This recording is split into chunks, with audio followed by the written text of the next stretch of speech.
Welcome to Storytelling with Lindsay Bednar.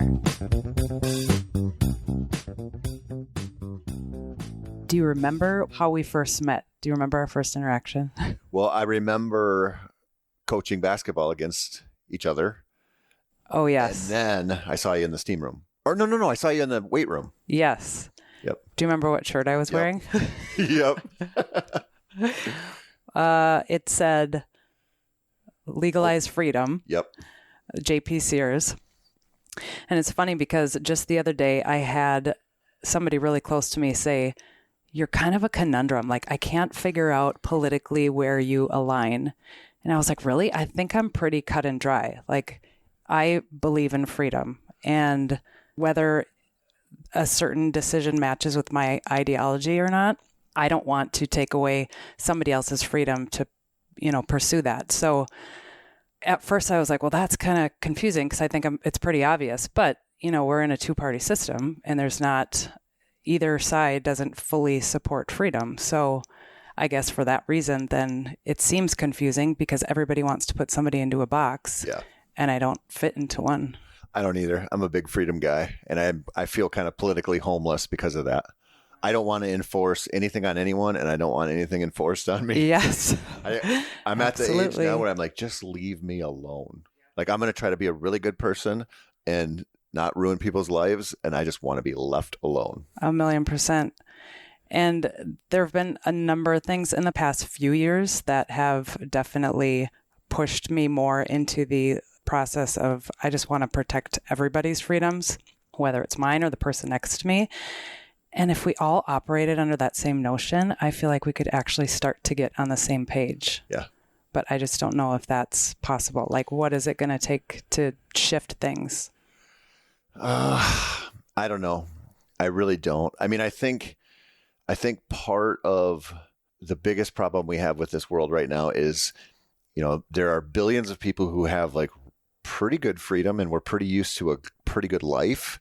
And so we've kind of had it easy for a while. And it's sort of, like human nature is like, I want to stir some shit up. Like, I want to find some drama. Like, I need something to care about and be like real geeked up about. And I look at the world and I go, I don't know, there's quite a bit of stuff like going on, There are also billions of people out there who are absolutely not free, like not even close. And I'm like, I don't know. I look at it and I go, I think we should just hold the line and not give up our freedoms, not try to take away like from other people, just like go live our lives and be decent. And I know you have to deal with this. And for my job, more and more, I have to deal with social media. And I just look at it kind of like, when I was growing up, I worked in restaurants, right? And so I tip really well because I saw how bad like servers get treated, and their job sucks. Like, you have to pretend to be nice to people who suck a lot of times. And so it like makes you really sensitive to that, And I feel with social media, I look at it and I go, geez, you have the chance to not bring something negative into the world and you're choosing to make the world worse, like on this little micro scale. And I look at that and I go, why? Like, why do that to anyone? It doesn't make sense to me. No. And I think it is a reflection of how broken people are right now. And it's unfortunate, but one of the things that social media has definitely highlighted is like how people are not whole and how many distortions and like unresolved trauma people have. And I don't know what's going to shift that other than just people leading by example and supporting one another, letting people's voices be heard, whether you agree with them or not. Like, that's a huge proponent of this podcast. And what I want to bring forward is allowing people to share their stories, if for no other reason, to offer people a different perspective, one that might hopefully broaden their horizon, but at least allow people to let other people be and lead their lives. Yep. And I think that people don't, I think it's really easy for us to have this like main character syndrome where we're like, I'm the one that's struggling, and there's like, I'm the victim of something. And it's like, everybody's depressed. Like, everybody feels like they're a fraud in their life. Like, people have self-esteem issues. Like, everybody's dealing with that stuff. I think it's like so easy to sort of forget that. And instead of taking care of ourselves, we find some other way to project that.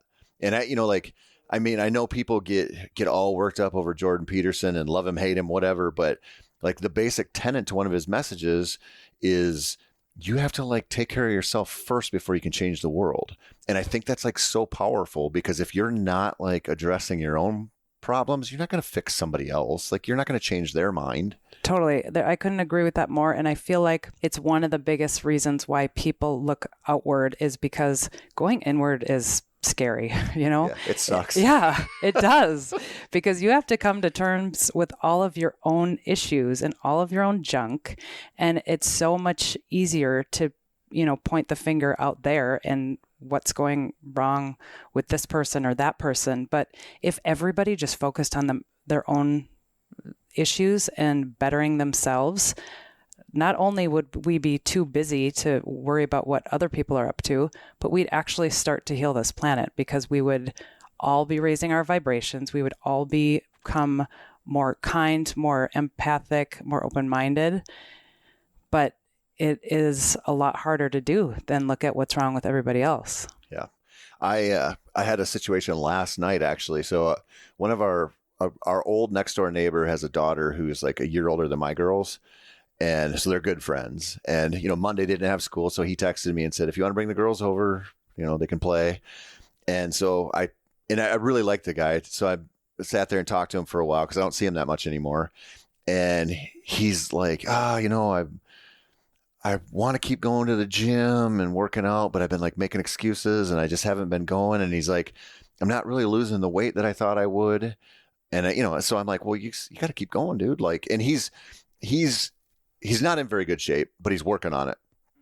And he does just cardio because he's just comfortable. Like when you first start going to the gym, it's like, I'm just going to do like what I know. Right. Path of least resistance. Like, he keeps asking me about lifting weights, and he's too intimidated to go in the weight room. I was like, anytime you want to go, just text me and I'll go there with you. Like everybody deals with this. Like everybody looks at that, unless you grew up like a gym rat. Like you don't, if you're middle-aged and you're suddenly going to start to go, you're going to be intimidated for sure. And so last night I had a bunch of stuff going on, so I didn't get to go till late. And I went there, and he was on a treadmill, and he was doing his runs. I didn't want to bother him, so I went and did my own thing. And I get home and he texts me, and I guess he didn't know I was there, but he's like, oh, thanks for the pep talk. I did a 5K tonight. And he sent me a screenshot of his treadmill. And he's like, I got to keep going. And I was like, dude, that's awesome. Like, do that. Keep going. And the next text was, I'm going to try, but I've been struggling with some depression and some self-esteem issues. And I was like, join the club, bro. Yeah. Like that's why we're there. And I don't think he believed me, because he came back and he's like, not everybody has these issues. I'm like, well, you're talking to somebody who does. Like, I'm just like 8 years ahead on my journey compared to what you are. But it's like so easy to just sit there and be like, I have these problems and I'm going to acknowledge them to an extent, but I'm not ready to like take ownership of them and do something about them. And I'm like, man, you're right on the cusp. Just like take another step, One of my favorite things I've heard from Stephen Pressfield, which is like my favorite author, he was talking about how every morning when his alarm goes off, he stops himself from snoozing it and like jumps out of bed, because he's like, that is the first part where resistance kicks in my day. That first alarm, resistance is already kicking in. And if I can just do those little steps, I'm not going to turn off my alarm. I'm not going to skip going to the gym, even when I'm tired, or going for that walk or whatever the exercise is. And you have to just, it's kind of like when you enter into a marriage and you just take divorce off the table, like knowing, listen, we're going to have issues that come up or whatever. But if the two of you make a decision that like, we're going to put that off the table and we're going to figure out how we're going to do this. When you make that decision that I'm not going to avoid whatever my workout or whatever it is that you don't want to do, then you're going to stick to it a lot better. Yeah. And I think we don't frame stuff up for ourselves very well that way. Like, I think we sort of take a lot of our decisions for granted. And I think, like just using the workout example, this kind of hit me the other day. Like, people always look at it and they go, and this is people who are starting from scratch kind of, or haven't done it in a long time. I want to lose weight. Like, I want to, it's like the American Beauty thing. Like, I want to look better naked. Yeah. Like, right. How do I get there? Right. And everybody does that, right? Like, that's like the primary driver, but losing weight is freaking hard, and it's not an immediate thing. And, for most people, or they make such drastic decisions that it's too much and it's unsustainable. And it's like, you really should be doing this to feel better physically and mentally, like emotionally. Like, this is the weight loss thing will be a super sweet benefit because it'll come if you stick with it, for sure. I mean, even if you have kind of a crappy diet, it'll come along. It won't come along as well, but we look at this stuff wrong. We look at it like it's a fix to maybe this, but not this, or it's like the single-minded reason to do this. And if you don't get that result, it's over. And it's like, hold on, like there's so many benefits to doing this beyond just dropping some lbs. Right. And I think it's tough to articulate that to someone who's just starting out their journey, because I was there, high school. I was almost 200 pounds, 15, sitting on the sidelines. I'm 16 years old. And I wanted to lose weight because I wanted to fit in. I wanted to be asked to prom. I wanted to have more dates, all the things. So that was, the proponent of what got me exercising finally. But had somebody told me how much it was going to change just the energy that I had, the confidence that I had, everything else, I would have started it a lot sooner. But you're just so focused on that one thing. And then at the end of it, the losing weight is just like you said, it's just a bonus. It's all the other stuff that's so much more important. Yeah. And that is a hard thing to articulate, because it's like, if you've never done it, you don't know. Like, you're just not going to know what it feels like. I mean, I didn't, when I quit drinking and started working out, I had no concept of what was going to happen to me. Like, I just knew I needed to fill some time and make myself sleep, because I was going to backslide otherwise. And it's an absolute game changer, but it's hard. And, I mean, in your case, you were probably at like a really easy time to see what was wrong with you, or like recognize, because you're at an age where you're like real self-conscious and you're in school and everybody sucks. It's Lord of the Flies. I think, and I'm not saying like, I don't like mean to like minimize that, but I'm just saying like that was like a moment to see that, like that was going to be apparent to you no matter what. I think at a certain point in life, if you start to get out of shape, middle of 30s, whatever, it's kind of a gradual progression. It is. It's a slow creep when you're an adult. And I see this with guys a lot, like guys my age who way overestimate how good a shape they're in and how strong they are and how fast they can run, like, because, at our heart, we're like 8-year-old boys. We're all just idiots, right? And we look at ourselves like we're the most baddest ass people and we're good fighters and all this stuff that's absolutely not true. But we think about about ourselves. And then, like, if you don't test that, you might not ever figure out that it's total BS. And that was something to me when I started working out. I was like, for my job, like I climb mountains and stuff. Like I was like, I'm in shape because I can do this.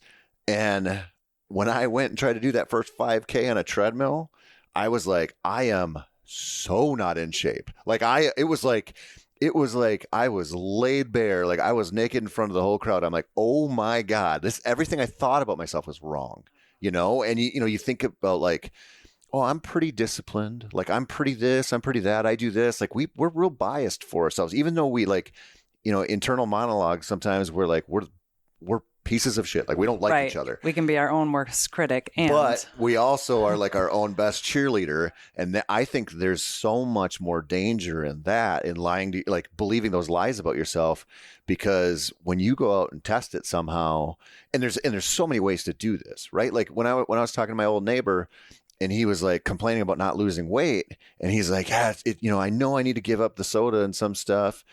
And I was like, well, that's an easy one, bro. Like, I mean, it really, like, don't buy that. Like, you'll be fine. That's not like, it's not like you're hooked on heroin, like, and in some It's ways, pretty addictive. in Yeah. some ways it kind of is, right? But I'm like, you can take these baby steps and you're going to move in the right direction. But it's like, it's a long game thing, and it's just so hard. And I know like, it's so easy to sound preachy on this side, and I hate that. Like, I don't want to sound like that, but when you go through it, you're like, you realize like that, man, that's a good journey to take. Like, you learn about yourself a lot. So much. How old were you when you took that journey, and did you have significant weight to loss? Like, I had significant weight to loss, or for you, was it just So a little bit? it was 10 years ago. It's almost 10 years ago on January 1. So, but, and I honestly, I didn't, it just happened to be kind of a happy accident that when I quit drinking, we decided to start going to the gym. Like, it was just kind of like a life timing thing with the little girls, and just, having 2 babies at home and having the childcare at the Y, whatever. But when I quit, I was 220 pounds. I had no muscle. And so I'm 6'2". So it's not like I was like, you wouldn't have looked at me and been like, that guy's like way overweight, but I had the fat alcoholic face and I was just way out of shape. And so when I quit, I made a bunch of changes. I did too much. I quit and I was like doing keto and all this BS. Like, it was too much for me to maintain, but I went from 220 pounds to like 192 pounds, like, fast. And I was like, oh my God. And that was like a false horizon. Like, I was like, oh, I got this stuff dialed. And really, I didn't. I just wasn't doing these super destructive behaviors that had me taking a bunch of calories. And so it was like it was fake news. Yeah. it wasn't the answer. And then, you know how it is. Like, I lost that. And then I felt like, well, I can freaking eat whatever I want and do whatever I want. And I started gaining it back. And it was just like, okay, like, it kind of hit me like, you need to do more. And then I did, I was only doing cardio for a while. And I was like, okay, I kind of feel good with this, but I'm like plateaued already. Like, you see it, you get that adaptive complacency, and now you're like, I need more. And so that's when I started going to the weight room, and I'm like, I do public speaking events and stuff all the time. And like, I'm pretty comfortable, like, speaking up in a crowd, and I walked over there and I was like, I feel like, I do not feel like I belong here, And one of the first guys I met, I still live with him all the time. He's a cop down in the cities who's jacked. Like, he's there all the time. And he was the first dude that started talking to me over there. And it was just like, kind of made me realize, I'm like, oh, nobody cares that you can't bench press anything and you look like a potato, like, it's just, they're just happy that you're there, 1,000,000%. These are people who've likely been in your shoes before, and if they haven't, they've watched other people's transformations, and they're also releasing endorphins all the time. They're happy, they're confident. It's a supportive community, and I wish I would have known that out of the gate too, because the first thing I started doing was just walking every day for an hour after school. I was in high school, and for a month nothing happened. And I remember crying to my mom and like, I'm going to give up. This is stupid. I'm not, like, nothing's happening. She was like, honey, stick with it. I promise you're going to start to see changes. And it was literally like the next week, it just started dropping significantly quickly. And it was really just walking and then cutting out some junk foods. Like, I wasn't adapting this whole new lifestyle, but I was like, I probably don't need ice cream, Doritos, pizza, whatever it was. And then once I started to see those changes and gain more confidence, I was like, you know what, I'm going to try going to the gym and start lifting. And I understand that process, that people want to lose a little weight first before they do that. And it's possible by getting a lot of steps in and cleaning up your diet a little bit. But at the same time, had I just gone to the weight room, people would have been great. And I know that now. Yeah. People don't care. I mean, I've been to gyms where there's kind of like the meathead mentality, and that kind of sucks. Like, they're strutting around and whatever. A lot of gyms aren't like that, and people, like my old neighbor was telling me, he's like, I don't want people to judge me on, like how little I can lift. And I was like, dude, I go to the weight room all the time. I couldn't tell you what anyone can lift. I don't care. They don't, like, nobody cares. Just go do it, Yeah. And it's most times people are so much in their own head that they can't even pay attention to what someone else is doing because they're just overanalyzing everything. Yeah. And he's like, all these young girls are going to like be judging me because they can lift more. I'm like, trust me, guy. Like, the young girls aren't looking at you. Like, believe me, you're invisible. Just go lift. Right. So it was 10 years ago and you started going to the gym, and I want to know more about what was that moment, or that like last straw? You said it was New Year's Day. What was the catalyst to change things for you, and to kind of take me back to that time? So I was probably a full-blown alcoholic by the time I was maybe 15. And so I had, 17, 18 years of real functioning alcoholism in my rearview mirror. Like, it was real, right? And so this will be a good like lesson in how we make excuses for ourselves and how I'm fundamentally just kind of an idiot. So when I first moved to the cities, I had this job, and my boss took some of us. We had to go down to I think Cottage Grove or somewhere. Anyway, we got into an accident. We were on a busy, I don't remember what highway it was, busy like 4-lane highway. And some dude like 4 cars ahead of us cut through the median and did a U-turn, and everybody hit the brakes. And so, hit, but we hit the car in front of us, and it wasn't bad. It was like a 50 mile an hour type of thing. And I looked behind us because everybody stopped, and this guy came screaming up and just smoked us from behind. And I was the only one who saw it coming, and so I braced for it. And is it worse when you brace for it? Because I feel like I've always heard. I can tell you this: I've been in car accidents sober, and I've been in car accidents drunk, and I would take drunk every time. That's what I thought. Yes, because your body's like relaxed, right? Yeah. So anyway, this one, we get hit. It was in the summer. It was 1 billion degrees out. We're standing on the side of the road, and I was like, I'm fine. Like, a little sore. Everybody was a little sore, and so they gave us the next day off. They're like, since you got into a car accident for work, you don't have to come in. So I was like, I'm going to go fishing. So I drove my boat up to one of the lakes north of the cities a little bit by myself, just free day off. And when I'm fishing shallow water in my bass boat, sometimes I'll take my throwable cushion, like the little life vest looking thing that's the cushion you're supposed to have, and I'll prop it under my trolling motor to keep it up out of the weeds. And I did that, and then I was moving spots, and I pulled up my trolling motor, and that cushion fell into the water. And so I reached down to grab it, and I couldn't stand back up. And I went headfirst into the lake because my back was so messed up, and I couldn't get back into my boat. And I have a bass boat. And so I was like clinging to the side of my boat in the water, and like, okay, maybe I'm hurt a little bit more than I thought. Anyway, I got back into it. And after that, my lower back hurt.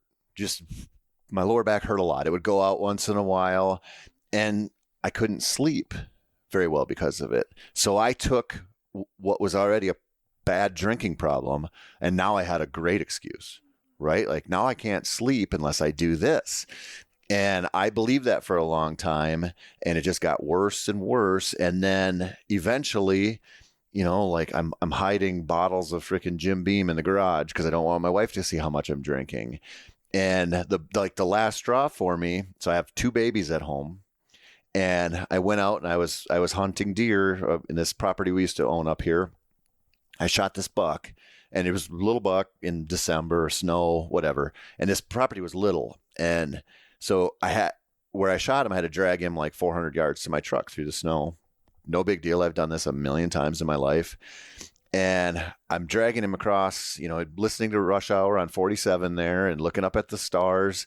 And I'd have to sit down and be like, take a break, get up. And I'm like, it like hit me.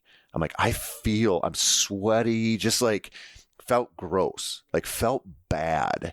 And I remember sitting there just in this cattail slough in the winter and you know what I mean? Like dead deer beside me. And I was like, there's no way I'll be around for those little girls if I keep doing this. Like I could feel it in my bones. And so that was like the first week of December. And as everybody does, I went New Year's Day, I'm done. So I'll give myself time to drink up till New Year's Eve. New Year's starts, I'm going to be done. And I'm going to give myself 1 year because we all make it. This is like a really common thing. I didn't know any of this at the time, but it's really common to like bargain even with yourself. So you make a social contract where you tell people, I'm done. I'm giving it up for a year come January 1. And so we bind ourselves to social contracts because we actually care about them a lot. Like if we tell people we're going to do something, we don't like to let them down. But we also give yourself an out because if I do it for a year and I want to go back, I'm not a failure. Even though I knew like you can't do this, right? So I did all the stuff that everybody does. And New Year's Day comes and I gave it up. And I had tried a few times and it lasted like a few days for me. And after like a couple weeks, I stuck to it. I realized I'm like, oh, you'll never do this again. Like I could feel like I'm never going to drink again. And I was probably too cocky because there's times where I'm like, man, I'd really like some whiskey. Like really.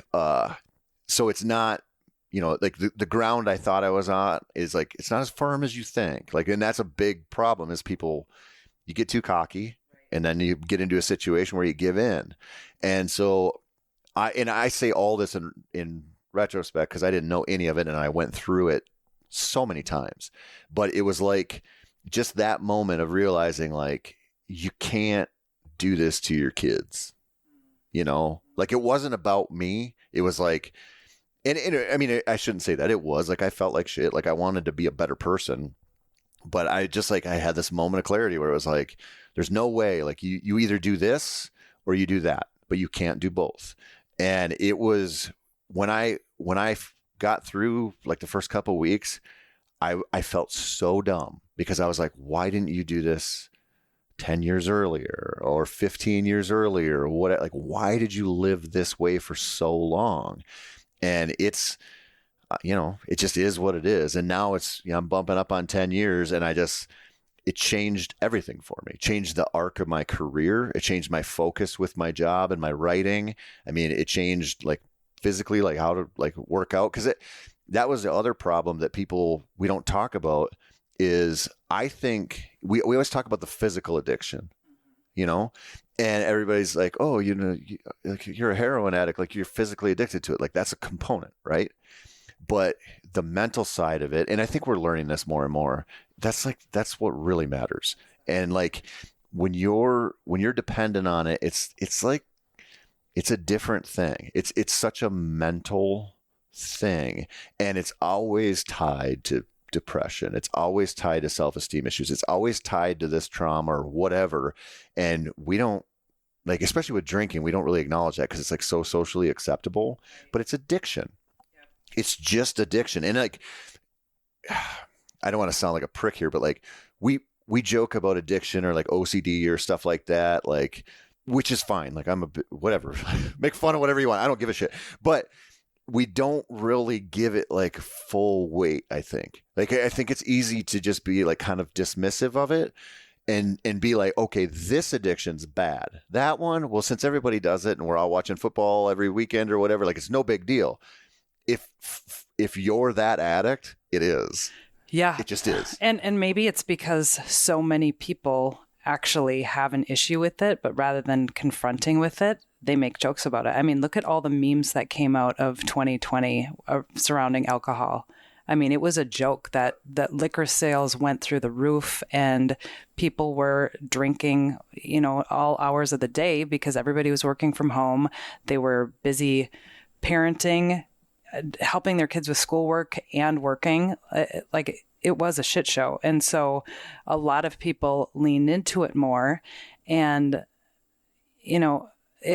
our culture, rather than recognizing like, hey, this might be an issue. It was like, let's send each other funny memes because we're all just surviving through, wine and happy hours at 1 o'clock in the afternoon. Yep. I mean, it's so like I said earlier, but like if you work in a restaurant, you tip pretty well. Man, if you're a functioning alcoholic, like you see this stuff everywhere. Like you see how common it is and how we just don't acknowledge like the severity of it with a lot of people. And it is like a joke, but man, it's an addiction. Like it's as bad as any addiction out there. And it's so easy, for us, like we're such hypocrites in society. We choose like, listen, lots of people can drink and they're good with it, like lots of people can, but we look at some stuff and go, well, okay, like I like to drink and I don't have a problem with it. So it's okay. And then, I look at like the gun issue and people will go, we can't have that evil in society. I'm like, well, hold on. Some people use them irresponsibly, and I get that. Most people don't. They use them responsibly. So you're willing to give away that freedom for somebody else because it doesn't matter to you. That would be like if I was like, I can't handle drinking, so you shouldn't be able to. Like, I just don't subscribe to that. No, and I feel like we live in this time of absolutists. Like if it's, we can talk about the mandates. Like everybody is supposed to take the same thing, regardless of your mandated vaccination, regardless of your body composition, how much you exercise, what your diet is. Like having everybody do the same thing or saying this is right for everybody or this is wrong for everybody, it's just nonsense. And yet it's where we are with a lot of things. Yeah. Well, people are variable. Like people are muddy, man. Like we're not the same things, and I don't know. Yeah. That I like freedom of choice. Yeah. Yes. Even though I've made a lot of bad choices in my life. Right. But that's how we learn and grow. I mean, it's like the freedom of speech and how people don't want people spreading misinformation. It's like, well, for one thing, that's usually a pretty subjective call as to what's misinformation because we probably don't have all of the information yet. So you can't be so quick to say this is absolute truth or not. But then also just because somebody believes in something, whether we agree with it or not, whether it's a truth or not, they still have a right to say it. And then I trust that people are smart enough to decipher whether that's, absolute bullshit or not. Well, and I mean, I think I'm like a kind of like a science geek. Like I'm a space geek. I love space. Yes. We've had the space conversations before. I dig it. I think it's so fascinating because we keep learning how wrong we were. And you can look at any facet of science and it advances, right? And it advances, they say it advances one funeral at a time because once we get one idea of how things are and that kind of gets ensconced in us or in the science community or whatever, it's like, that's the way it is. And it's like, okay, well, we have new information now and things change. And I think it's crazy that we look at life and we don't acknowledge that there's new information coming our way all the time. To just like make up your mind that this is how it is and it's always going to be this way. I go, I don't know. Like the things we are so confident about, we're so often wrong about. 1,000,000%. And during 2020, one of my biggest pet peeves is when people would say, trust the science, or because I believe in the science, as if it's a religion. Science, anybody who understands science knows that it's constantly evolving. And so what we know to be true one day could be different in the future. And so what I felt like I did throughout the process is I leaned more into my intuition and what feels right. And for me personally, like everybody gets to make their own decisions, what they want to do. But for me personally, what feels right. And I'm glad I did that. That felt good to me. And that's how I operate with most things.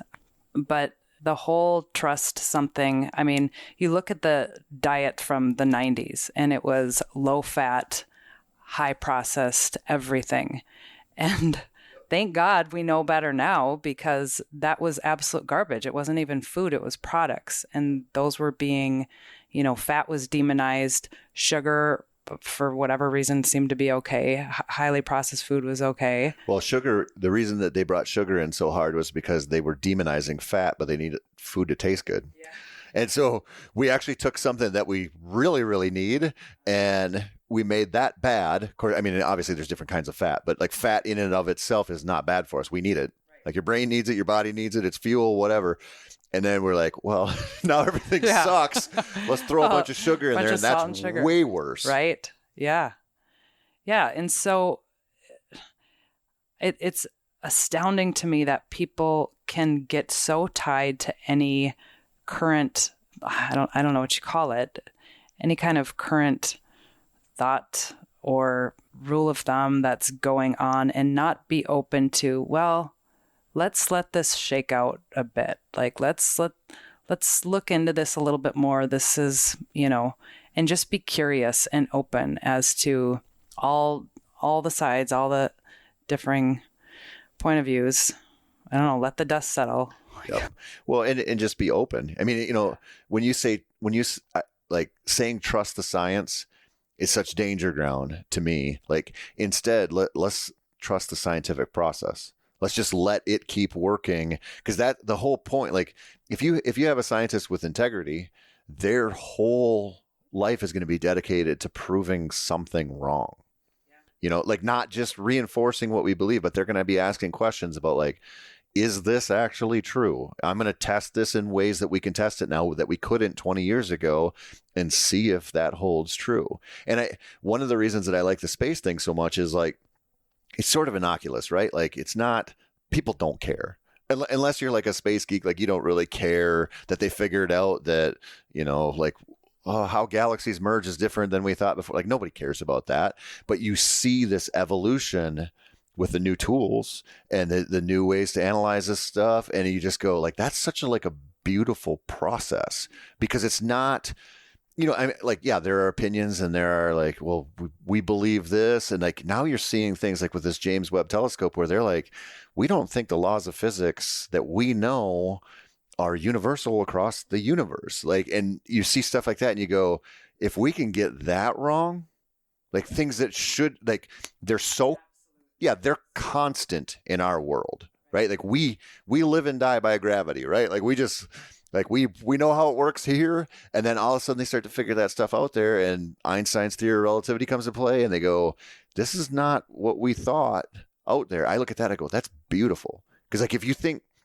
and that, like, that's a totally probably like a unrelatable example, but if you think there aren't a billion things like that on Earth for us to learn and in communication with one another, I'm like, we don't know anything.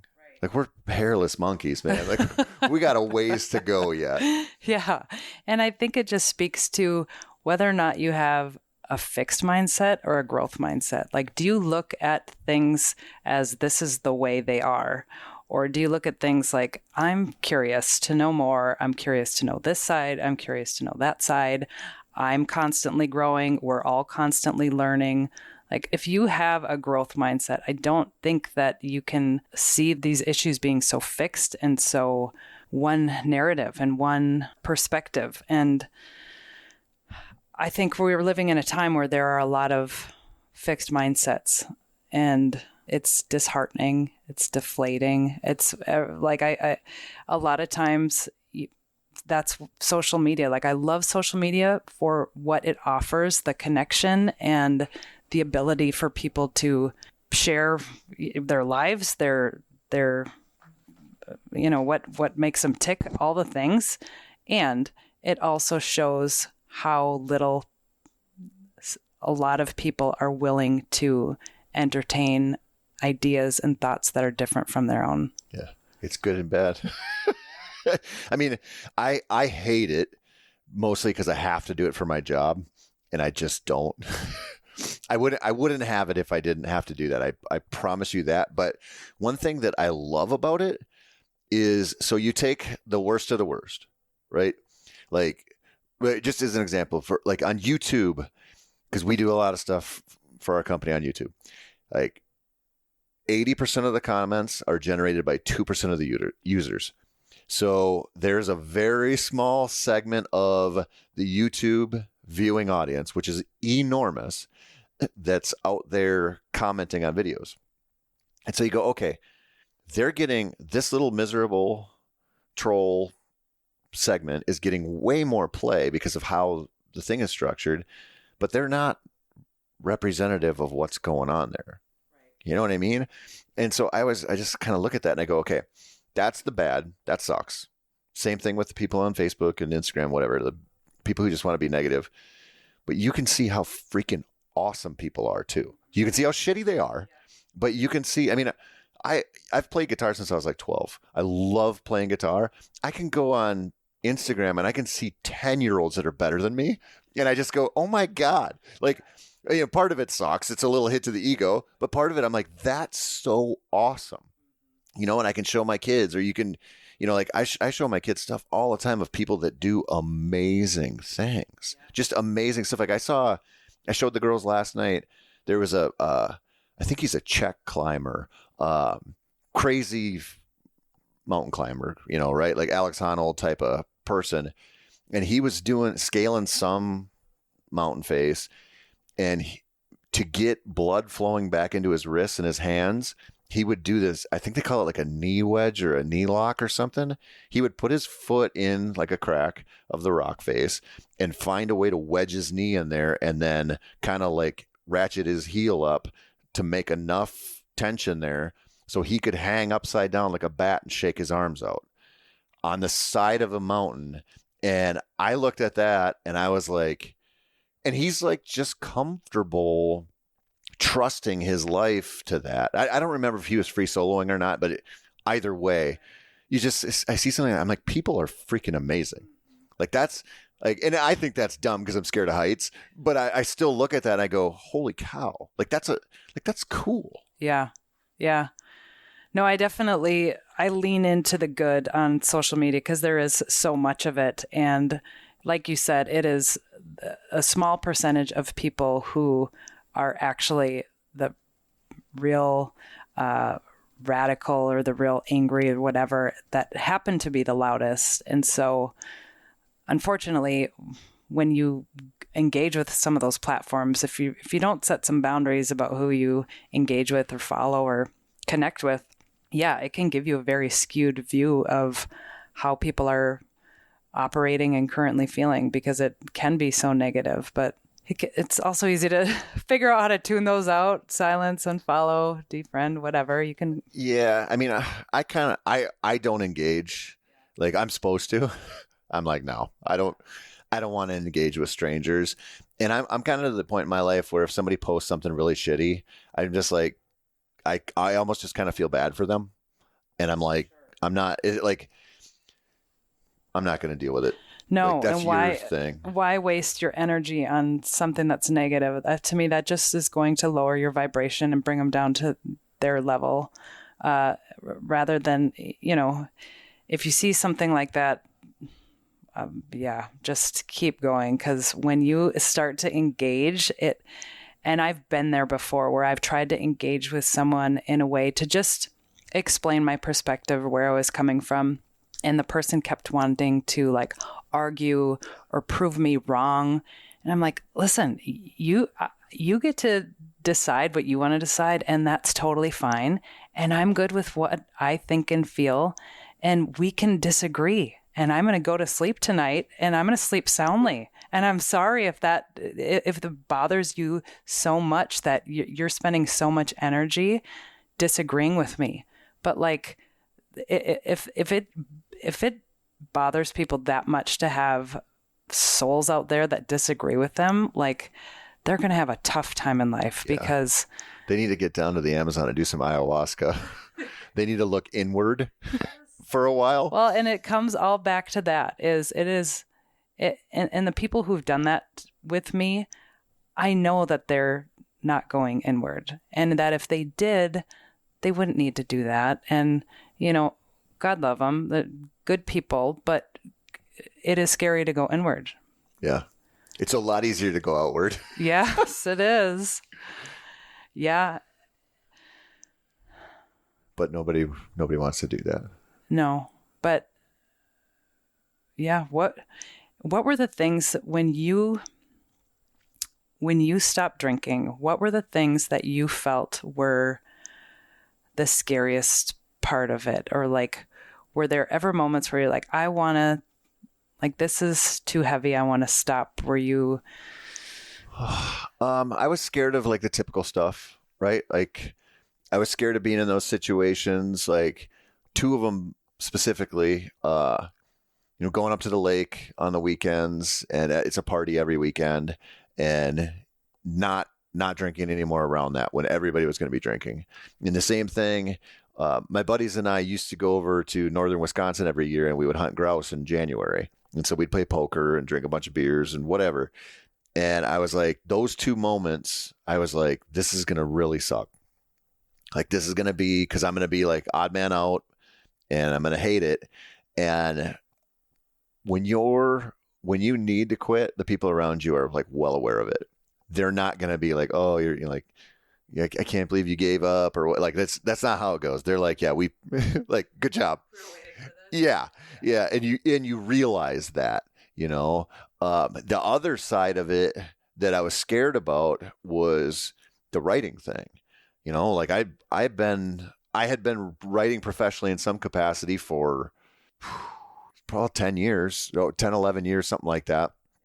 And I was like, it was so like tied into my identity, like, and you kind of, you get used to those crutches, like you get used when you're a functioning alcoholic, you get used to the excuses you can get away with, like there's places where you can just totally give into it, and situations where you can, and you can kind of cultivate that if you're a writer, like, oh, like I need it, whatever. And this has been done. Yeah. Many, many times. Many people have tried this, and it's BS. And I felt like when I quit, I was scared of that. I felt like I just leveled up. Like I felt like I was enjoying it more, and I was actually way more introspective, and I felt like I got better purely by taking that out. And which was, like, if you'd asked me, I'd have been like, that's not how this is going to shake out. This is going to go the other way. Right. Yeah. Okay. So your creativity soared. You went, you started going to the gym. So your physical, all of that got better. What about like sleep, that kind of stuff? Did you notice things? So when you drink a ton and then you quit, I slept so hard for a long time, and my dreams were bananas. I don't know, somebody might listen to this who's a shrink and be like, okay, I see where this is going. But I have dreams often where I'm like preparing for like the zombie apocalypse, where I'm like, I got to hoard supplies and weapons and stuff, and I got to protect my family. Yeah. Like we got to load up and go now. Shit's hitting the fan. I have those all the time. And when I quit drinking, I was like, I was right in The Walking Dead every night, man. Like I was having dreams that were just like so visceral and so real. And it reminded me of, I traveled to Africa one time, and they put you on the anti-malaria. I can't remember what it's called, but this drug to, so you don't die of malaria over there. Anyway, it gives some people crazy nightmares and wild dreams, and it gave me crazy nightmares and wild dreams, like to the point where I stopped taking it, and I was like, I'd rather have malaria, which is really dumb. Really dumb. I didn't get malaria because when I went over there wasn't too much for mosquitoes, but it reminded me of that. And what I learned after, because I'm like, I don't know how I bumped across this, but you don't get really good sleep if you go to bed drinking. Like you just don't. Like you don't get into real REM, reparative sleep. And so when you quit, your brain is like, oh my God, I can finally repair myself. I'm going so hard in the paint now. And it's a weird experience. And, again, that was like another false horizon, right? Because for a while, it was good. Like I'm tired and I can sleep. then I started to normalize and I started to have like insomnia again. And that's like a big trigger for me where I'm like, oh man, like if I can't sleep and I know I got to work tomorrow, like I want to do something to get myself to sleep. So that was partially why the workout thing came in, because I could see it coming. I'm like, if I don't figure out like wear myself out and take the edge off my brain and stop the thoughts a little bit, I'm gonna drink again. And so I just had like, it's so dumb, but I'm like, I just had to like go try to wear myself out. And then I'm like, okay, now I have an edge on this, because I know if I'm feeling that way, getting a little spun up, whatever, and I might not be able to sleep, if I go do a run or if I go lift really hard, like the odds are pretty good I'm going to be able to tamp that down for the day. And, tomorrow's a new day. It'll start again. But it's like, it's like you're just like a work in progress that way. But And working out for you was more about like staying out of your own head and just totally exhausting yourself. Okay. Yeah. Totally. I mean, I didn't go in like I had no goals. I do now, like every year I'll have some kind of running goal and whatever. I didn't go into it with anything. I was just like, I literally need to just like take the edge off and do something because I'm going to drink again. Mm-hmm. Yeah. And it is a great way when you're physically exhausted, and not only are you like releasing endorphins and your happy chemicals, but then when you have that physical exhaustion, without that, I can't, my sleep is totally different on days that I work out and days that I don't. And like you were saying with the drinking, so I got an Oura ring for Christmas last year. And if I even have a glass of wine, it affects my sleep. So my heart rate won't lower as much as it normally does. And then when your heart rate doesn't lower as much, you're not getting as much deep sleep. I shouldn't say that's the cause of it, but I'm just seeing these correlations. I don't know if it's because of your heart rate or not, but definitely the alcohol disrupts your sleep. I don't get as much deep sleep. I don't get as much REM sleep. And yeah, my heart rate will stay up and my body temperature will also stay up. And it doesn't take much. A glass or two of red wine will do it. And so just being in my 40s now and like having so much, being a parent, having a career, it's like, is that glass of wine worth it? I mean, I've always loved to have a drink here and there. But now I have the data to show me like, oh yeah, you got crappy sleep. And then that's going to affect my energy the next day. It's going to affect my creativity. It's going to affect like cravings. If I'm overtired, I always crave carbs, which is just going to calorie dense food. Yeah. Put me in another like sleepy cycle. So I mean, I'm by no way affiliated with Aura people. Maybe they could sponsor at some point. Everybody's listening. Yeah. Who wants to write a check? But it does give you a lot of great insight into how it's affecting your sleep, which then affects so much the next day. And then you can kind of do that risk ratio analysis, like how much do I want to do this tonight? Is this worth it? I feel like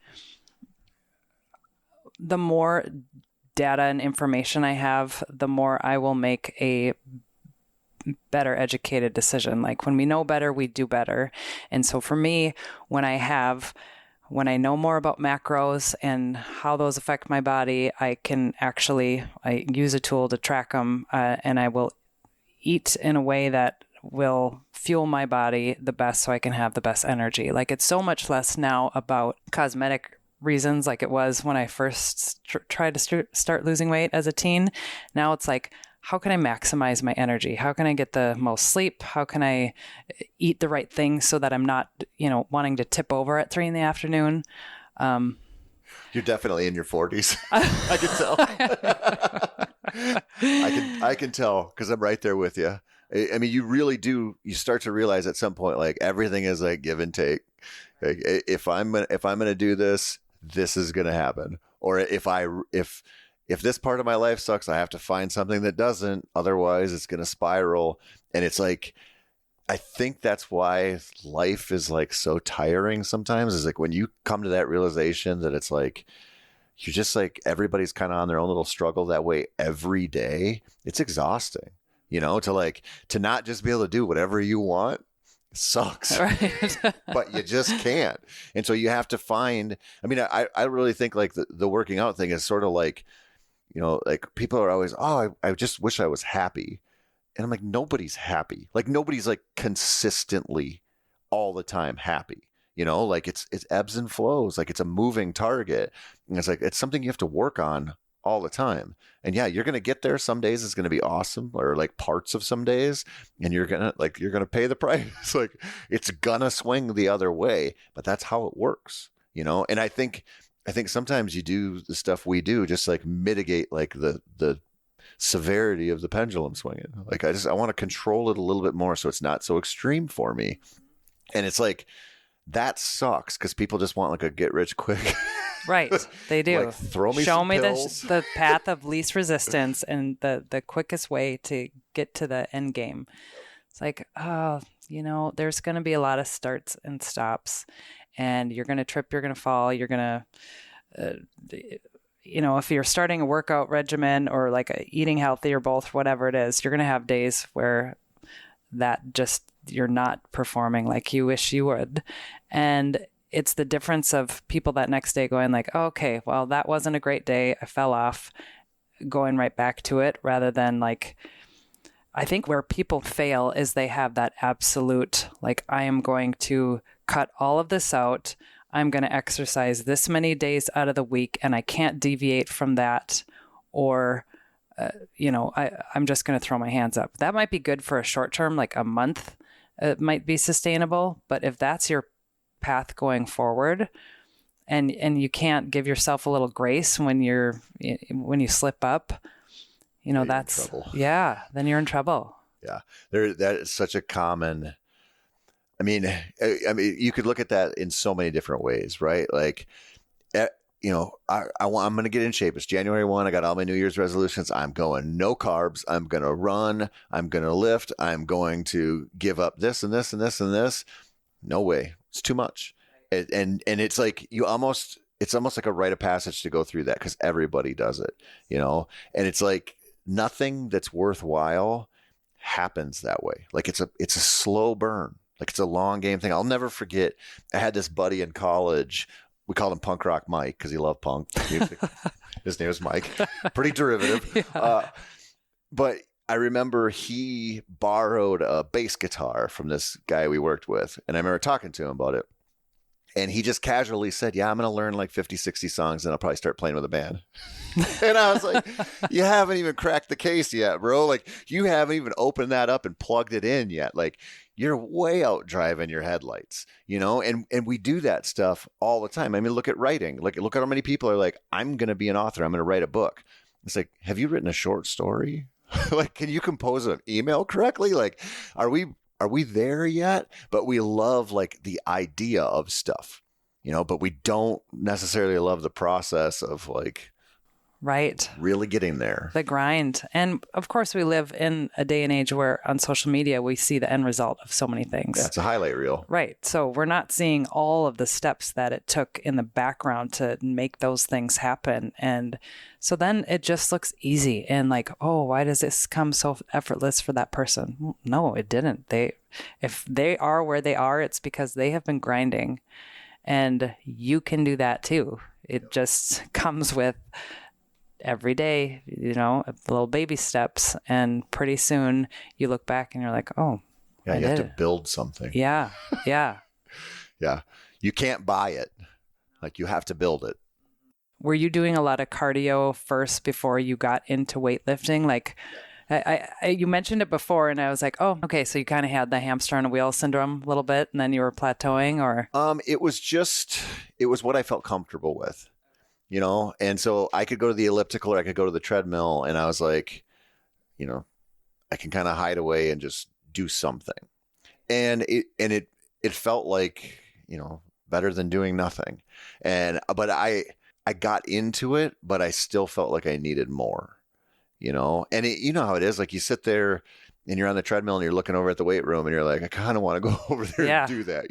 Like I'm a dude, like I'm shallow. Like I want to look better. Like I'd like to have some muscles, but it took me a while to get the courage to go up there. And I did what a lot of people do, which is not necessarily a bad thing, is I started on like the machines, so instead of going over and doing free weights and kettlebells and all that stuff, like I'd start on like the shoulder press and whatever machine is there. Cause then it's like, you're not going to screw that up. Everybody looks exactly the same doing that, right. And it's like, it's actually kind of less obvious how much weight you're you can hide the weight a little bit. Yeah. Because nobody's sitting there and like, 15, 30, 45, 60, they're not doing that. And so, just like a little mental thing. And it sort of feels like surreal now because it's like such a part of my life.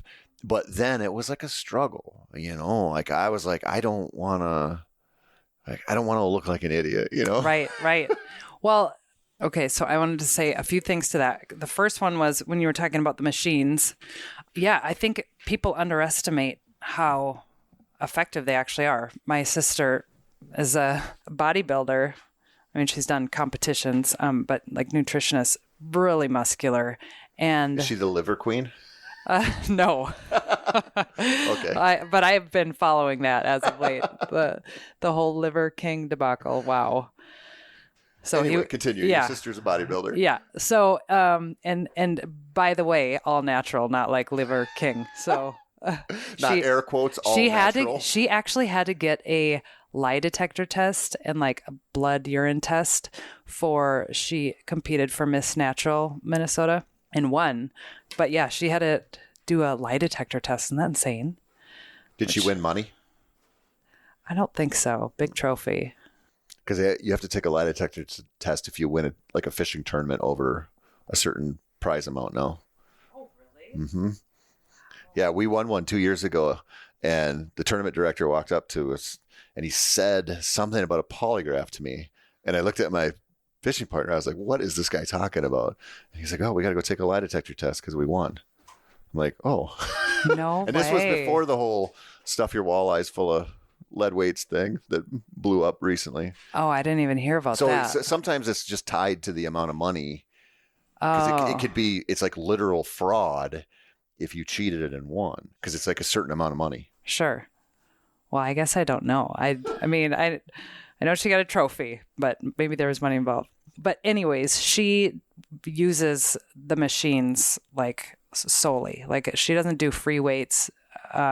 When she works out with her trainers at the gym, she does half hour, 2 days a week. That's the only weightlifting she does. And when she competed, that was the only amount of weightlifting she did too. That's bananas. Isn't it? So she's on the Natch. Are you sure?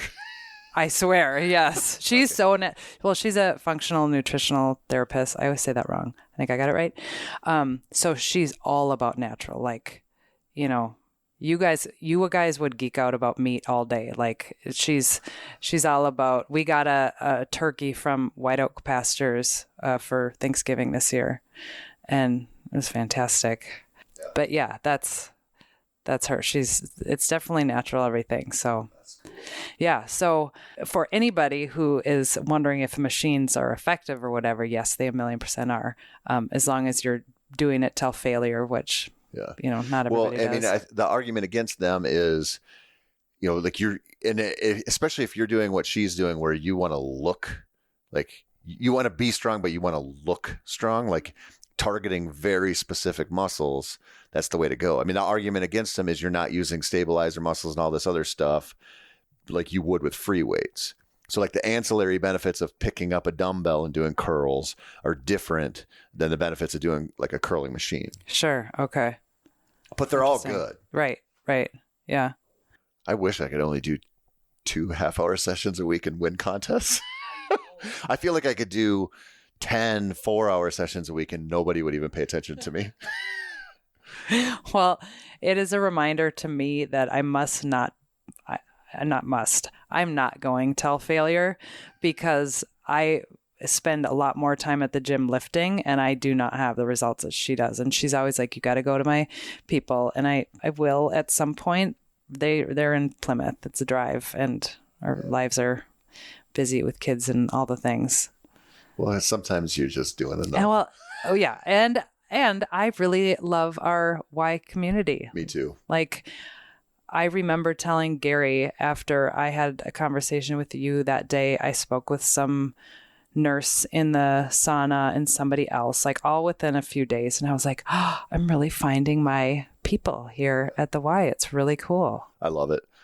I was in there last night after my run. I went down and sat in the steam room, and there was a guy from Kenya there and a guy from Egypt there. And I got to talk to the guy from Kenya about running, and I got to talk to the guy from Egypt about how they built the pyramids. And I was like, oh, that's amazing. Yeah. I mean, and the one thing, this is different at other gyms, but our gym's great.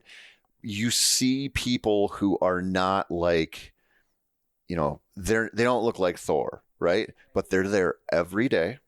And they are in like real people, real world shape really well. Like you've seen her there with me sometimes. The redheaded woman that I lift with sometimes. Yeah.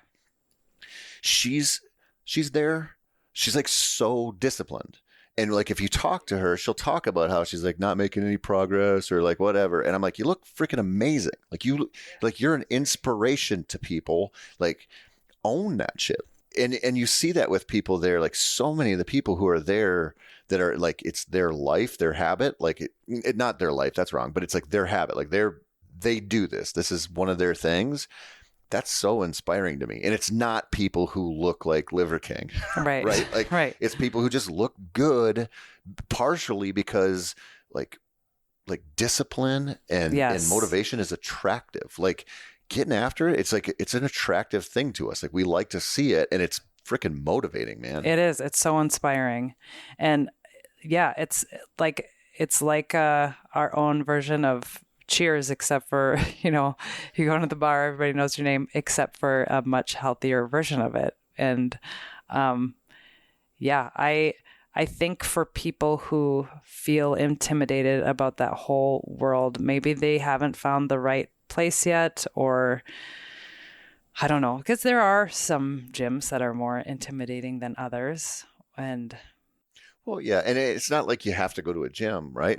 Like if you don't do anything, something's better. So like you said, when you were younger, going for a walk, like that's better than not going for the walk. Yeah. And it was effective. Like That was where most of my weight came off, was just walking. Yep. And when you do have a significant amount of weight to lose, it's really just starting to move your body. I mean, you don't even have to change your diet that much right away. Once, that vast amount of excess comes off and you want to keep going, then you're going to have to turn the dial up a bit. But initially, it's a lot easier to turn the dial up when you get to that point. Yes. Yeah. Rather than you right out of the gate. No, I would have, that would have been too much. And I would have thrown my hands up and quit for sure. If I overhauled my diet, if I was like doing crazy cardio and like gym rat right out of the gate, that would have been too much. Most baby steps. For sure. Yeah. So you're coming on 10 years sober on January 1st. Yep. That's amazing. And I only miss it now very rarely. When my wife is nagging me, I miss it. And everybody laughs at that, but I'm serious. I don't know what it is. Maybe it's just like 16 years of marriage. But when she starts getting after me about something, like my brain is just like, oh, can you imagine what it would be like to just have like a glass of scotch? That must have been a habit, though. I mean, that must be part of it, too, where that was like something that you did when you felt nagged or whatever back then. And that, well, sure. Yeah, I mean, because it's kind of like people who smoke when they drink. It's like if they have a glass of wine or alcohol or whatever, it's like, oh, they want that cigarette again. Or if they had it with coffee. But if they don't have that, that's not. Yeah. I think this is probably like way off base, but I think it's like an acknowledgement of not having some control over your life. Like, I think you're like, okay, you're going to bitch at me about not cleaning the gutters or whatever. I'm going to own this part because it makes me feel good. Or like I'm telling myself it makes me feel good, right? And that was one of the things that one of the reasons once I quit, that really made me realize I wasn't going to go back was when I started doing stuff in my life where I would normally drink, but I wasn't. It made me realize how I had created a life around it. Like, it was always like I had no idea how much I had manipulated my own life and the people around me to make sure that I could always have it. And it kind of like, it really hit home with me because my mom has really bad OCD, real bad. And you see the maneuvering you have to do to maintain the world that you think you need because of that. And it affects everybody and yourself. And it's easy to not acknowledge because you justify it. You know, you say like, this has to be clean, or we have to do it this way because it's the right thing to do, or because this makes sense. But really what you're doing is just trying to curate this world that gives you like the opportunity to be like that default setting, whether it's good or not. And man, when you get away from that, you don't realize like how chained up you were. You don't realize like how much you bound yourself up until you get away from it. And there's like this sense of freedom to not have to think like, okay, we're going here. Who's going to drive home? Right? Like if I'm going to drive home, then I can only have like 3 or 4. Then I'm going to have the rest when I get home. Or, oh, we're spending the weekend here. Like, how much do I need to make sure I don't run out? You know, like Chuck Palahniuk wrote about this. I don't remember which one of his books, but I might have been in his writing book actually. But anyway, he wrote like this example of like, I did whatever this behavior was, and it was like when you're having drinks with an alcoholic and they always fill up your glass so they can keep drinking too. And I was like, oh, it's like such a perfect way to kind of sum it up, because you can structure this world to make it look like you don't have this problem. Like you're a part of this crowd or a part of this scene, or like this is a natural thing to be doing, but it just keeps going and it keeps going to excess. And you have to like manipulate your world more and more. And it doesn't hold water eventually. Like eventually you go like, this is what I'm doing. Even if you don't like have to face it, like once you get outside of it, you see it and you go, oh my God, that was like an enormous driver in my life. Like maybe the biggest driver of my behavior that I had, which is a lot. Yeah. Wow. And did you just make the decision on your own, or did your wife start saying anything to you, or? Not anything like really pushy or anything. I mean, yes, I made it on my own, and it has to be on your own. This is, this kind of goes back to what we were talking about earlier. Like if you're going to get better, nobody else is going to do it for you. You can't take somebody in your life who's an alcoholic or who has this compulsive disorder or whatever. You're not going to fix them. You could give them an ultimatum. You can fight them tooth and nail. You can ignore it. You can enable it, whatever. You can behave around it any way you want, but it doesn't get better because of you. Like if 15-year-old Lindsay, who was way overweight, met a million different motivational speakers or whatever, it would have still been on you to go start taking those walks. 1,000,000%. It just is. Yep. Yeah. And goes with anything, right? Like if you have a friend who's in a unhealthy relationship, you can ask a lot of questions, try to bring things to their attention, whatever. But until they see it, it's, they're not going to make that decision. Did you have a sponsor? Did you go through a program, anything like that? No. And I always get like worried about talking about this because people, they have their own journey. And I am not a religious person. I never have been. That would not have been the answer for me. And I don't say that like, that probably sounds like way cockier than I mean it to. Like it was just not, that route was never going to be for me. It just wasn't your path. No. And I know people, many people who like, they had to do the 12-step thing and they had to do this, otherwise it wouldn't stick, and have a sponsor. And again, it's like, it's an individual journey. To me, my driver was my kids. Like that was enough of a motivator to get my shit together that's what I needed. And not, people have other things. Like you could have 10 kids and it wouldn't be enough for you, right? Like maybe you need to find that higher calling, or maybe you need to work the steps and go to every meeting, whatever. And I look at that and I go, it's just like, if you want to start running, some people love to listen to music. Some people love to listen to podcasts. Some people can't run on a treadmill. Some people can only run on a treadmill. Some people have to run outside. Like, there's a path for you somewhere. The thing to remember is that the path exists. You might just have to try a couple of shitty ones before you get there.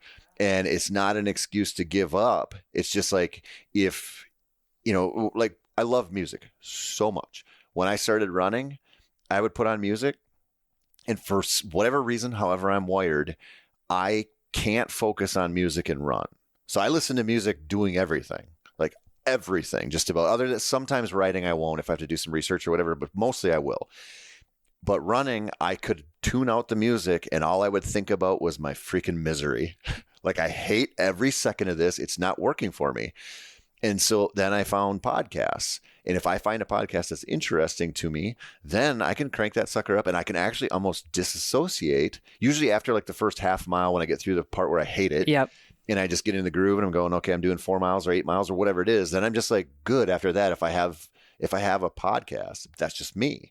I go into the weight room. I can't listen to a podcast. I gotta listen to music. Yep. Isn't that interesting? I'm the same way. I like podcasts when I'm doing cardio because it helps me get lost in not my own, like, I definitely can't hear like the thud of my feet, my size 11 shoes, and like my breathing, because I would just creep me out.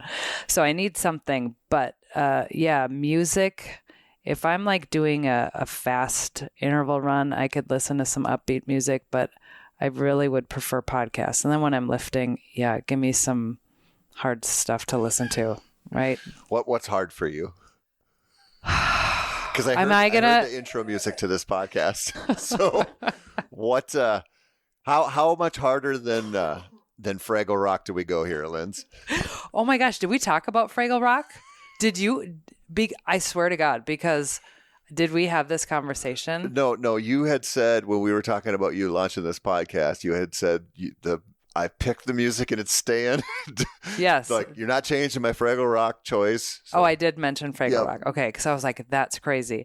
Because I started listening back to it and I was like, oh, this reminds me of Fraggle Rock, which was such so nostalgic as soon as I thought of it. So then I listened back to Fraggle Rock and was like jamming. My kids were super annoyed. Yeah, no, I've always loved like a good bass line. I've always loved drums. I played percussion through middle school and beginning of high school. I had a drum set when I was a kid. Like, I geek out on a good drum line. You don't have one now? No, it was like an amateur set. And so we gave it to our nieces and, they got rid of it. We have one of those electronic drum pads for Garrison has it. No, but I always tell Gary that at some point we are going to make a music room where we have like drum set, we have like, different soundboards and stuff. I love that stuff. I'm not exceptional at it by any means, but I can hold a beat, Yeah. So so to answer your question about what kind of music, I love like old school rap, like Run DMC, and like even before Tupac, Biggie, like before that, because it's that beat and it's simple and it's whatever. But I also love like Beastie Boys. I love, I don't know, a lot of 90s stuff. It is really hard for me to envision you rapping. Oh my God. Well, I have spent some nights around the bonfire just like freestyling. I tend to throw people's moms under the bus. Yeah. That's just my style. No, I could see that. Yeah. Can you? Yeah. Yeah. I can see you going right for the mom. It's just hard for me to envision you rapping. I go for the mom. And, the poor moms love them. It doesn't matter if I know your mom or not. She'll just be named.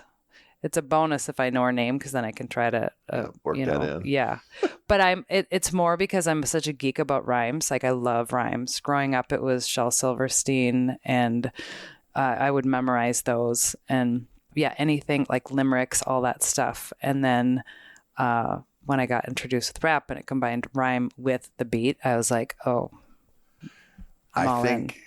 I think that's just being a word geek. Yeah. I was laying in bed last night. I love songs with like unconventional structure. But then you see, like, music is just patterns, right? Right. Like, it's just like you're stringing together patterns. But when you see like the way some songs are written and like the structure, it's so clever. And it's like, it doesn't necessarily sound tight. Like you wouldn't like be like, that was like written so like tightly. But if you start break it down, it is. Yeah. Like the exact amount of syllables over and over and over again, and these internal rhymes, and these, like, the structure's so cool. Yes, I know. I'm gonna sound probably geeky when I talk about this, but I used to, when I'd be teaching my students assonance, I would use Eminem because he was so good. Like, Lose Yourself is like a perfect example of how he has that repetition of vowel sounds within lines. And I get so geeked out about that kind of stuff, and how he would go like rap around the corner, wouldn't just stop at the end of the verse like traditional rap does. Yeah, I love it. Did you see the interview with him where, I don't remember who was interviewing him, might have been Anderson Cooper. Anyway, he was talking about his writing process and talking about how there isn't a word out there that he can't rhyme. I believe it. And he said you take orange, and he'd think, okay, you can't rhyme anything with orange. He said, I just break it down. I say orange, 4-inch door hinge. And then you're like, oh. Yes, like, that is his gift. It's such a simple solution to it that would never occur to most people. Right. Yeah, he's amazing to listen to. And it's not an artist I pull out all the time, but I can always listen and appreciate. Like, yeah, he's got some pretty good stuff. Yeah. What do you listen to when you work out? Oh. Not old school rap very often. I do actually listen to Eminem once in a while, and D12 once in a while. Oh, yes, D12. I listen to a lot of, Tool's my favorite band ever. I love Tool so much. I don't know. I listen to a lot of heavy stuff, with like pretty heavy stuff when I'm lifting. Like I've actually kind of been getting into like real metal, which is probably really weird.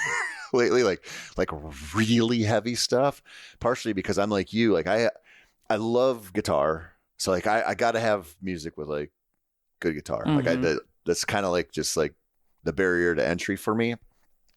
But I am so infatuated with drums right now, and I'm like bordering on this midlife crisis because I keep shopping for a drum set. Never played drums in my life. Oh my gosh! I'm 6'2". I'm white. I have no rhythm, but I just want to freaking play drums, and I haven't bought them yet. I'm gonna. Yes. And I'm gonna have a drum set. I'm gonna come over and jam. I'm gonna figure it out. But I like heavy stuff. Like I listen to like a lot of Rammstein and like.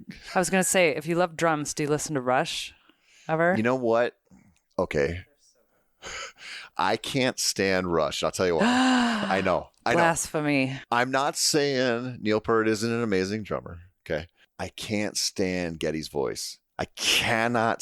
It's the same thing. Fair. Everybody loves AC/DC. I cannot stand AC/DC because I can't stand his voice. And I just don't kind of like that, like glam rock, like it's all about banging chicks and like the same life. You know what I mean? Like the sort of that Motley Crue type lane where it's like just a party. Yeah. Like, androgynous men who are just always with women. And I mean, that was the time. Yeah. So I'm also kind of a music snob that way. Okay. All right. I don't like AC/DC. So like You Shook Me All Night Long comes on at a wedding. You change it. Oh, okay. I know. know. You said you listen to music when you write? All the time. See, I can't do that unless it's mostly just like a melody. It depends what I'm writing. If it's something that I had to do some research for, or I have to like really think about, like if it's something for work, a lot of times I listen to music that is in a language I can't understand. Like, so it might be like Nordic chanting type stuff. Really? It might be some kind of German metal. It might be like Swedish folk. I love it if I can't understand what's being said. That's really cool. I've never considered doing that before, but I'm sure it's just like listening to classical music where it starts to fire different synapses in your brain, and which is obviously great for, you know, creativity and working. Yeah. And if I'm like writing a fiction book, if I'm just writing something for fun, I can listen to music that I really love or kind of tailor it to what I think I have to write. And I can do that just fine. But I can't, if it's something for work or it's something I have to think about that's for whatever reason, if I can understand what they're saying, I can't do it. Yeah. So yeah, I wouldn't be able to listen to music. I'd get too much lost in the lyrics, I feel like. Yeah. If it was in English. Yeah. Well, and that could probably be a blessing and a curse, right? Because that could be a huge inspiration, but it can also be like a temptation to steal. Right. You yeah. know, like, yeah. I don't have any ideas and they just said Right. this. So I'm going to. That sounds good. Let me jot that down. Yeah. What are you working on right now? So I have this is going to be weird. For my job, the company I work for, my boss, he's written several books, New York Times bestseller stuff. He's been on Rogan 5-6 times. They're buddies. Yeah, Steve Rinella. Okay. And anybody who kind of flies in Steve's orbit has a chance to kind of blow up. Like just, like we've had people, like one of my buddies, Clay Newcomb, got hired, and the next thing you know, he's on Rogan's podcast, like meteoric rise stuff. And so I've had 2 fiction books that I've been sitting on, and I haven't done anything with them.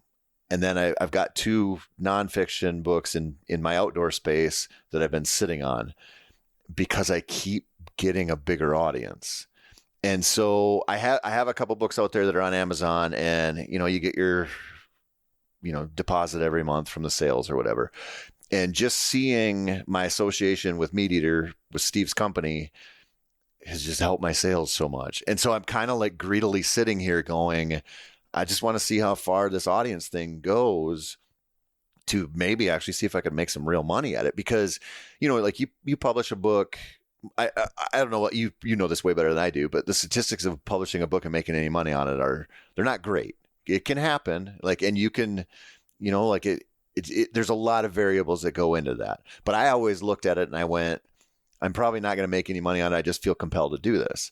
And then, so you do it. It's sort of a labor of love, but then you start making a little bit of money at it and you're like, well, now I want to make more money. You know what I mean? Like, cause when you get one out there and it's found its audience a little bit, you're making money while you sleep. And it's cool. And so I'm like just being this greedy capitalist here. And I'm watching, like the social media following and some of this stuff just keep going up. And the place I'm at, like it shouldn't probably slow down for me for a while. So I'm like, I don't want to strike before the iron's hot kind of with them. So I'm just like sitting on them, and I'm like, I would never have kind of had the patience to do this for most of my life. I'd be like, I got to get this out here and move on.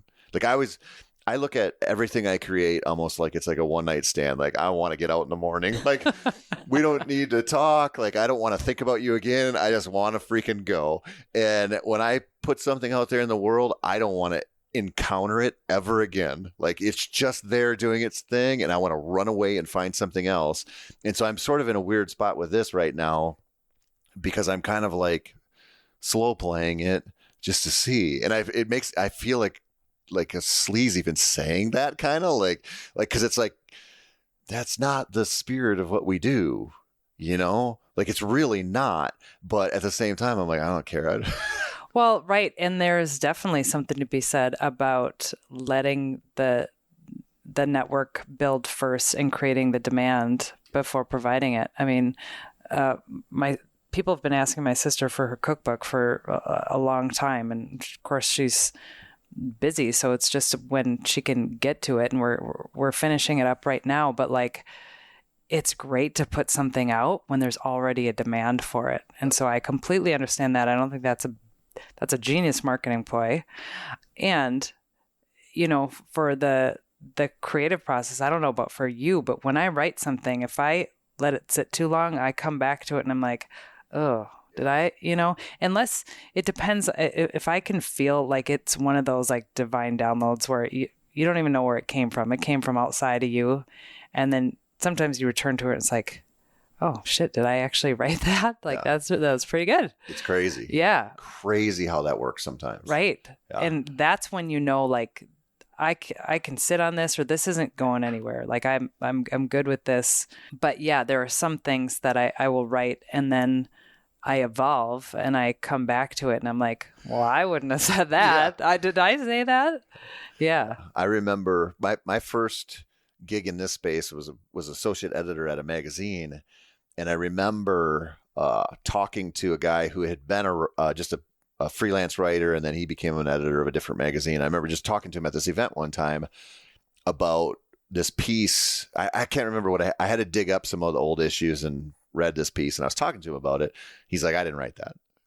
And I was like, no, you did. Like, I just read it. It had your byline on it. And he's like, I don't remember that at all. And I remember being like, I cannot believe anybody could get to the space where they could write so much that you'd forget. And then 10 years later, that stuff happens. Like we just rehauled our whole basement so my daughter could move into my office and have her own room because the girls have been together. And so I had to go through, and I'd taken every magazine, every newspaper column, everything I wrote, and just put it in these drawers, and over time you're like, for me, I was pretty prolific in that space for a long time. And so I had so much stuff. And then I had to get rid of it or, whittle it way down. And I did the same thing. I'd go through it and there was so much I forgot I had written. And some of it I was like, oh, now I know why I forgot this thing. But some of it I would read and go, I can't believe that was me. Like it feels like it was somebody else. I think that's so cool. I know. And I think it's one of those, it's that example of how it comes from outside of yourself. And it's one of the things I talk to authors about too, when they feel so vulnerable about releasing their work. I'm like, listen, this was given to you, or if you keep getting called to share your work, you can think of it as like a gift that was bestowed on you, and you're just the vessel to let it come through. When you have that writing, that's like, it literally comes from out here, just comes through you. Then you can detach yourself a little bit from it because, it's yours, but like. And it's not going to be, if you don't feel super self-conscious about it, it sucks. It sucks or you suck. Like if you're like, I am crushing this shit, like you're probably not. Oh, there's not an author. There's not a writer that doesn't have some sort of imposter syndrome with, time. At some point in their writing process, I would say I always encounter it pretty much out of the gate. Like people are like, okay, I have this idea, but like, who am I to do it? So then we go through that hurdle. Yep. And then for sure, right before the release, because they're usually starting to share with some of their close people what they're up to. And when you share what you're up to, you're going to get you're going to get people's projecting their own stuff onto you. And usually a lot of that can be negative. Yeah. Well, and this is a really hard thing to do, but like, people will buy your book and they won't like it and they'll tell the world. And it's like, maybe it was a shitty book or maybe it wasn't for them. And it used to, like, I feel like I'm really at that place in my life where I'm like, people reach out to us all the time and tell us how horrible of a job we're doing. like, I can't believe you said this on a podcast, or I can't believe you wrote this or whatever. And I'm like, well, you being offended by this, like, whatever, like, sorry, man, like, too bad. But also maybe it just wasn't for you. And I look at that and go like, we talked about music. I love music. If you put on like bro country, like Luke Bryan stuff, I would want to jam ice picks into my ears. Like, it is not for me. I'm not saying it's bad. It's just not my style, And so you kind of like, eventually you just get to a point in your life where you're like, I just know what I like and what I don't like. And sometimes you take a flyer on something and the book sucks, or sometimes you just like, whatever. But it's like, it's not so personal all the time. And people are like, this is like about me. Like, no, like you bought a book for $10 and you didn't like it. Like, sorry. Yeah. Well, even if it was about you, like, it's pretty arrogant of us, and I'm speaking of like all of mankind, to think that we're going to be everybody's cup of tea, right? Like, well, clearly we're not. Like, if you are living authentically yourself, you're going to say things, do things that people disagree with. And so then they might write you off or whatever. Well, that's okay, because this is me. And then we're not for each other.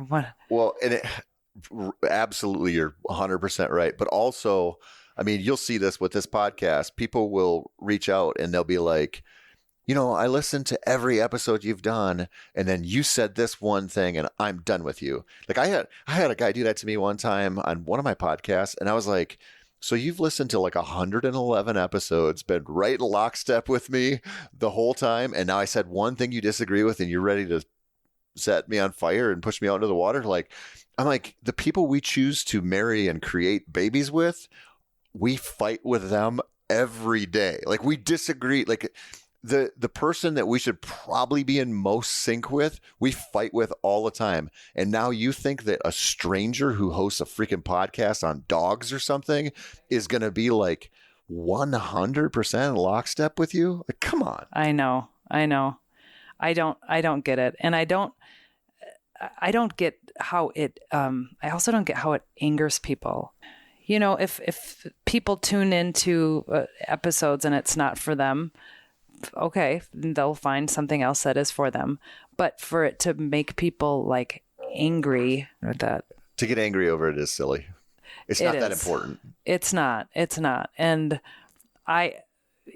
there are many people who I have listened to where I'm like, oh, those are some really great points. And then 5 minutes later, they start speaking about something else. And I'm like, yikes, that couldn't be further from what, I agree with. That is very much different from how I operate, think, feel. And it's interesting to hear what they have to say, not because it's going to change my opinion, but because it's interesting. And I think that's one of the biggest disconnects too, is people feel like listening to a differing opinion is with the intent of changing their opinion. And that couldn't be further from the truth for me. Like, I want to listen to different opinions because I want to understand people. I want to understand where they're coming from, what their perspective is, how they got there. That doesn't mean that I have wishy-washy values and belief systems. Like, I'm pretty well rooted and solid. And I also realize that where I'm at now is different from where I was 10 years ago. So I'm also open to changing my opinion. Yep. And evolving, because isn't that what we're here for? Yep, for sure. I think that's the move. That's the hope. Well, how can we follow along with what you're doing and stay in touch with you on social media, YouTube, all the things? Well, so everything I do is for a company called Meat Eater now. So, obviously I'm on social media. I'm on Instagram at Tony J. Peterson, and that's where I post all my stuff. Everything else is created through them. So anything, if anybody's seen Meat Eater on Netflix or, wherever we show up, I'm there somewhere. So if you can find their website and you can find their YouTube channel and you can find their show, you'll find me somewhere there for podcasts and everything. So that's awesome. And what is, like, brief synopsis of what Meat Eater, what's under that umbrella? So Meat Eater started out as a show that Steve Rinella started with the same production crew that did Anthony Bourdain's show, Parts Unknown. And actually, I just found out, because the guy who's producing a series I'm going to film for next year worked on Yellowstone for 4 years. They also do Yellowstone stuff. And I was like, this is total sidetrack, but he's having a conversation with me about a show I'm going to film about hunting and fishing. And he's got a Yellowstone I don't know, Dutton Ranch had on or something. And so we started talking about that. And he's like, yeah, I worked on Yellowstone for the first 4 seasons, but I didn't want to go do the prequel show down in Texas. So now I'm doing this. And I'm like, you worked on Yellowstone and now you're going to produce a fishing show with me? Like, oh my gosh. how far have you fallen, dude? Yeah, right. So anyway, Meat Eater was the first kind of like outdoor show with a real bend toward the wild eating, like consume everything, live off wild game type of angle. Like this is more than just vanity hunting or trophy hunting. It's about a lot of foraging, a lot of outdoor conservation stuff, like recipes, like how do you want to eat the elk you shoot, like that kind of stuff. And so it's more of it's like pretty aligned with how I view that stuff. Like I like wild game. I like eating clean-ish. I try to eat clean-ish. And so that's kind of their market. That's so cool. You eat very clean. Like you eat pretty much all wild. The meat that we eat is all wild game. I shouldn't say that. If I go to a restaurant or something, whatever, like I'll have a burger or something. But the only thing we buy is salmon. I'm allergic to fish except for salmon and trout, and so the 2 kinds of fish I can eat are salmon and trout. And sometimes I catch trout and I eat them, and sometimes I buy salmon and we eat them. But that's it. Otherwise, it's elk and deer, turkeys, pheasants, whatever. Yeah, I like eating wild game. Yeah, I need to be better, but a lot of it tastes gamey to me. So I've heard it's a lot just in the preparation, but it's all processing. I do it all myself because I've only taken a couple animals in my entire life to a processor, and I've hated every part of it. It's all how you take care of it. And they're individuals, right? Like if you hunt antelope, you take care of them differently than you do a deer or an elk or whatever. And it's, if you know what you're doing, the gamey thing's gone. And if you don't, it's like ever present. Yeah, it is. Yeah. Yeah. And it turns a lot of people off. I mean, part of I'm like real picky about this stuff. Like this is a real important part of my life. And so part of it is we're used to fat if you eat beef, right? And like fat's just like a part of it, like a part of the burgers, a part of a steak, whatever. But beef fat is sweet, and wild game fat is bitter and gross. And there's no way around it other than like bear and a few animals, you can kind of get away with it. But mostly if you're eating like elk or deer or whatever, if there's fat in there from them, it's not going to be very good. So that's where a lot of the gamey stuff comes from. So if you see like the meat I prepare, there's nothing on it. I don't mix, like if I make burger, I don't mix anything with it. It's like for tacos and spaghetti because it's not going to hold together because there's no fat in there. But that's one of the biggest mistakes people make. And then there's just like a lot of like long held beliefs and like, oh, you got to hang a deer for a week or you got to do this or that. And it's like, we just got a lot of that stuff wrong and it's stuck. And it's sort of a generational thing. And now, I mean, that's one of the reasons I like Meat Eater is like they're really into doing this right and kind of shattering some of the long held beliefs around it. So, oh, that's cool. That's my lecture on that. Okay. Well, yeah, I need to tune in because I know how great that stuff is for you. And the macros are insane. Yeah. I'm a big nutrition enthusiast and I love learning and geeking out about that stuff too. And yeah. And I mean, one of the reasons I've always done this, but I've never been like, I have to have 5 deer in my freezer every year so my family doesn't have to buy meat or whatever. Like I've always just been like, whatever comes. And, but I had an experience. I was hunting this property that had a turkey farm on it. So a domestic turkey farm, then they had a bunch of land. I was talking to the owner and he said that the turkeys that they have there, which are, I don't know how many per barn, but it's thousands. They go from egg to 50 pounds in 4 months. Now, if you look at a wild turkey, a big wild turkey will be like 25, 26 pounds. And that's like, like a 4-year-old bird, which is a really old wild prey animal, right? Like, and that's half the size of that in, 50 times as long. And so then I was like, what do you have to do to a turkey to get it to go from egg to twice its natural size? And I don't want that. And so, and listen, I don't want to sound like super preachy because not everybody has this option. Like I'm lucky. Like I have the option to go hunt and get a lot of food, right? Like I know not everybody does, but that to me was like, man, that can't be that good. Like it just can't. Yeah, that's a problem with our current food industry, right? Is it's all product and Yeah, and if you don't want to eat that way, it's crazy expensive. Yeah, so we're in a bad place food wise. We are. Well, I just heard, I think it was on Rogan, he was saying, for the first time in all of history, we have people living in poverty who are severely overweight.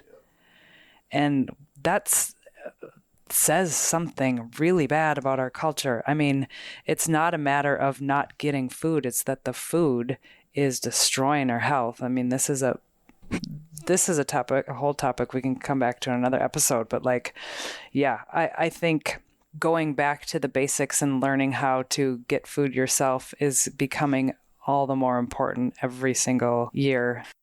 It's a good thing. Yeah. It's a good skill to have, and it's a good, just rewarding thing. It's just hard. It's hard and it's time consuming and it can be expensive. Yeah. Yeah. But so are hospital bills, right? Yeah. So are we going to focus on the preventative health or fixing the problem? Well, man, we can talk about everything under the sun, and I want to have you back to just dive into more stuff, but this was so much fun. Yeah, it was a blast. And so anything surrounding on Meat Eater, they can find you on Instagram handle one more time. At Tony J. Peterson. At Tony J. Peterson, and I'll drop that in the description as well. Perfect. Thank you so much. Good to see you. See you at the Y soon. Thanks, Lens. Thank you.